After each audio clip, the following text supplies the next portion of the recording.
नमस्कार दोस्तों, मैं हूं वंदना भारती और आप देख रहे हैं कमोडिटी इनसाइट्स। आज है 28 मई और ये है इवनिंग एडिशन। मार्केट ओपन हो चुकी है और इन लाइन है इंटरनेशनल मार्केट से। अब यहाँ पे अगर वॉर फ्रंट पे ही देखेंगे तो वॉर फ्रंट पे फिर से यहाँ पे चीज़ें एस्केलेट होती हुई नज़र आई हैं। यूएस ने अगर बंदरबाज पे हमला किया है तो ईरान ने रिटेलिएशन पे कुवैत का जो अमेरिकी सैन्य अड्डा था वहाँ पे उन्होंने हमला करा। अब ये इन सब एस्केलेशन में जो फिर से हुई है वॉर को लेके, यानी कि जो पीस प्रोग्रेस था वो फिर से हॉल्ट पे है और नए तरीके से यहाँ पे अब हम लोगों ने देखा एस्केलेशन को आते हुए उसका सीधा सीधा इम्पैक्ट जो है वो मार्केट पे आता है। और मार्केट पे इम्पैक्ट अभी ये आया है कि इक्विटी मार्केट में यूएस में गिरावट है। अगर आप देखेंगे कि S&P 500 और डाउ जोन्स दोनों ही यहाँ पे गिरे हुए हैं, लेकिन विक्स में बढ़त आई है, बढ़त आ गई है आपको डॉलर इंडेक्स की बाइंग में। और यील्ड जो है यूएस का ट्रेजरी यील्ड जो है वो फिर से यहाँ पे बढ़ा हुआ है। तो दबाव आपको ऑब्वियसली यहाँ पे जो रहेगा वो गोल्ड और सिल्वर काउंटर पे रहेगा। गोल्ड हालांकि अभी थोड़ा सा बढ़ा हुआ है, $60 का एक अपसाइड है, लेकिन मुझे लग नहीं रहा कि ये इतना ज़्यादा होल्ड करता हुआ नजर आएगा। $44-58 के करीब है, हल्की सी यहाँ पे बाइंग है। लेकिन स्पॉट मार्केट में एक्सचेंज में बाइंग है, स्पॉट गोल्ड में यहाँ पे अभी भी जो वीकनेस है वो शुरू है।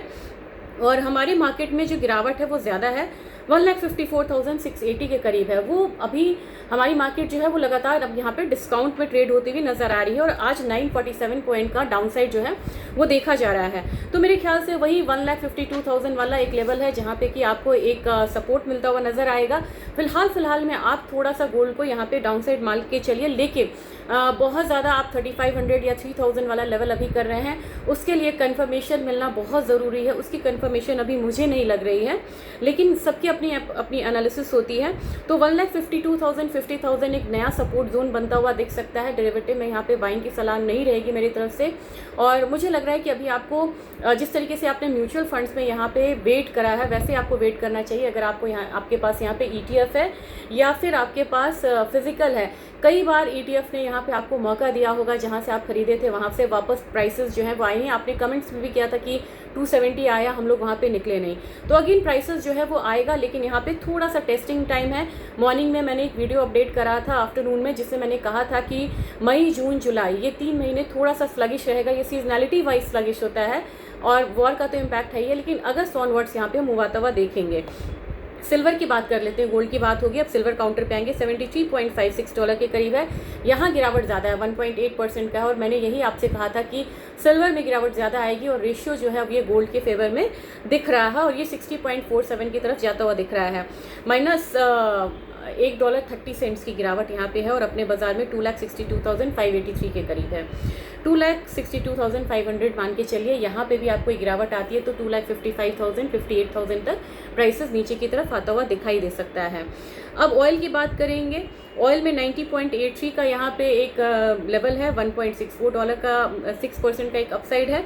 अब मुझे लग रहा है यहाँ पे प्राइसेस अपने बाजार में 87.53 के करीब है, तो धीरे धीरे यहाँ पे 9,000 वाले रेंज में हम जाते हुए दिखेंगे। 153 प्लस यहाँ पे है और यहाँ पे 200-300 पॉइंट का अपसाइड देखने को मिल सकता है, क्योंकि यहाँ पे जो भी अब अटैक हो रहा है ये ऑयल मार्केट को एस्केलेट करेगा और प्रेशियस मेटल मार्केट पे यहाँ पे कमजोरी लाएगा। नेचुरल गैस में एक अपसाइड अच्छा खासा आया है। आपने अगर जून कॉन्ट्रैक्ट में अगर लिया होगा तो मेरे ख्याल से इसमें मैंने आपसे कहा था कि लेट करने के लिए प्राइसेस ऊपर की तरफ है। आज $3.14 है, लगभग यहाँ पे अच्छा खासा उछाल देखने को मिला है। 304 रुपये का जो रेट्स है वो MCX पे है। कल का वीडियो अगर रेफर करेंगे तो मैंने कहा था कि यहाँ पे प्राइसेस ऊपर की तरफ रहेगा, तो होप से आपने यहाँ पे अर्न किया होगा।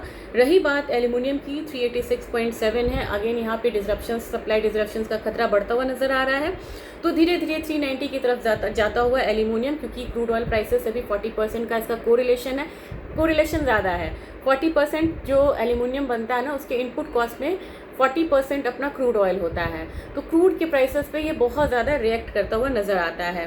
जिंक 366.45, आज यहाँ पे 1.87 रुपीज़ का अपसाइड है। धीरे धीरे वही 370 का लेवल दिखेगा। कॉपर में भी एक अपसाइड है, 1345 का लेवल है, 1349 का। मुझे लग रहा है कि वही 1360 वाले जोन में हम जाता हुआ देख सकते हैं, जबकि निकल में 1815 का लेवल है, 1820 22 इससे ज़्यादा निकल में फिलहाल मान के नहीं चलिए। डेटा वाइज यूएस का डेटा खराब आ चुका है और मैंने आपसे कहा था कि अप्रैल मई ऑनवर्ड से जो डेटा है उस पर इम्पैक्ट आना शुरू हो जाएगा। अब यहाँ पे इनिशियल जॉबलेस क्लेम देखेंगे, ज़्यादा से ज़्यादा लोग जॉबलेस क्लेम पे आते हुए नज़र आ रहे हैं। और न्यू होम सेल्स का डेटा जो था वो 622K का यहाँ पे सेलिंग हुई है, जबकि एक्सपेक्टेशन थी 661K की। अब यहाँ पे होम सेल्स कम हो रहा है और इनिशियल जॉबलेस क्लेम पे ज़्यादा लोग आ रहे हैं।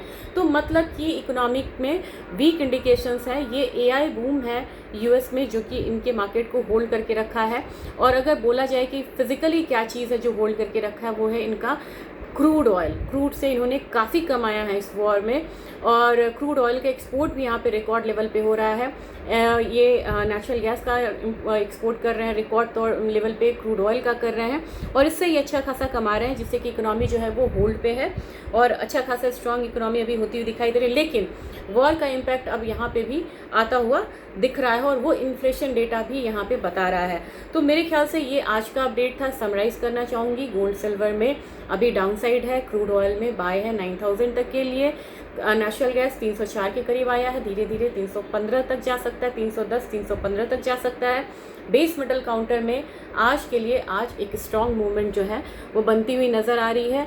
यूएस का डेटा, दोनों डेटा आया, इनिशियल जॉबलेस क्लेम खराब, न्यू होम सेल्स डेटा वो भी नेगेटिव आया है, लेकिन एक डेटा अभी बाकी है और वो है क्रूड का डेटा। इन्वेंट्री अभी आनी है, और इन्वेंट्री डाउनसाइड आती है तो ये जो अपसाइड अभी आपको दिख रहा है 8375 का, ये 8900 तक जाता हुआ दिख सकता है। तो ये आज का अपडेट था। होप सो आप लोगों को अच्छा लगा होगा, और अगर अच्छा लगे तो ज़्यादा से ज़्यादा शेयर ज़रूर करिएगा। Thank you.